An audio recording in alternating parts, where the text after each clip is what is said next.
Ang programang ito ay rated SPG. Striktong patnubay at gabay ng magulang ang kailangan. Maaaring may masiselang tema, lengguwahe, karahasan, sexual, horror o droga na hindi angkop sa Sa mga tabi ng mga dito. Sana kalmahin siya. Sana lahat ng mga ginawa niya, bumalik lahat sa kanila yun. Teka lang, ito rin Mami ko pa rin pinag-uusapan natin ito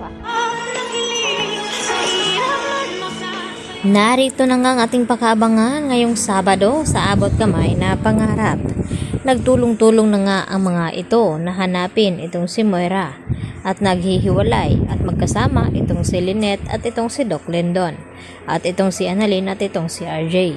At hindi naman sumama itong si Zoe dahil masama daw di umano ang kanyang pakiramdam.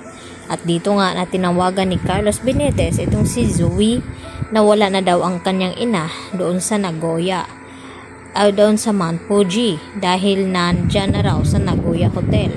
At dito naman na kinakabahan itong si Zoe dahil nandun din sila sa Nagoya Hotel kung saan ay nag-check-in sila doon. At dito nga na sinabi ni Carlos na hintayin na lamang ang tawag ni Moira.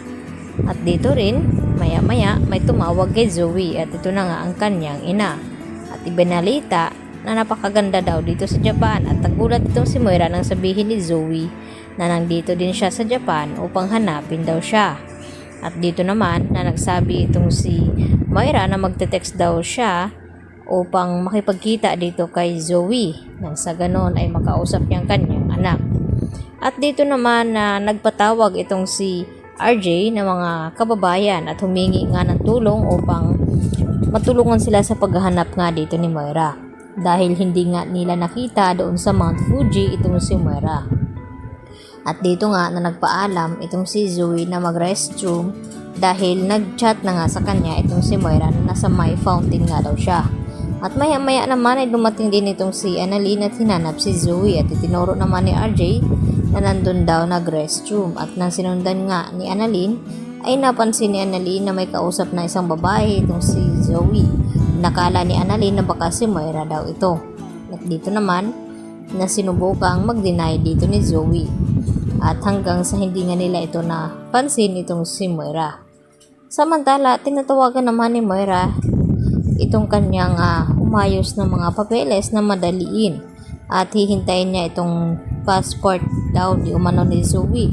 Dahil hindi papayag si Moira na hindi daw niya maisama sa pagtakas itong kanyang anak na si Zoe at gawin daw ang lahat.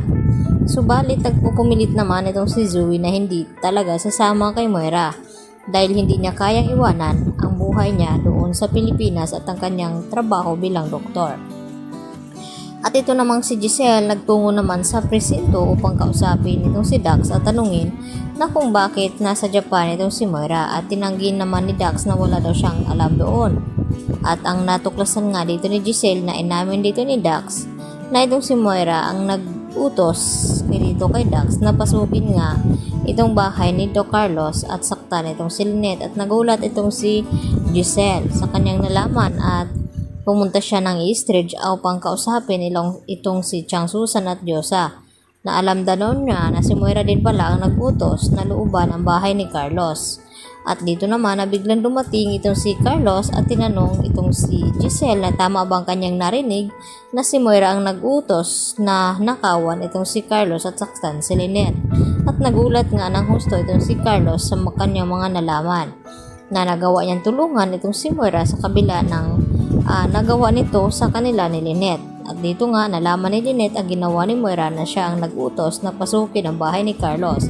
Kaya nagalit si Lynette at pinagdarasal niya na sana raw ay lahat ng karma na ginawa ni Moira ay babalik sa kanya dahil patong-patong na nga ang kasamaan ni Moira. At dito naman ay hindi makatiis ito si Zoe na sumagot na mami niya pa rin daw ang kanilang pinag-uusapan. At dito rin na sumagot si Lynette na akala ba daw niya kaya siya sumama itong si Zoe sa Japan upang tulungan sila sa paghahanap kay Moira upang mahuli nga ito. At agad naman natahimik ang lahat.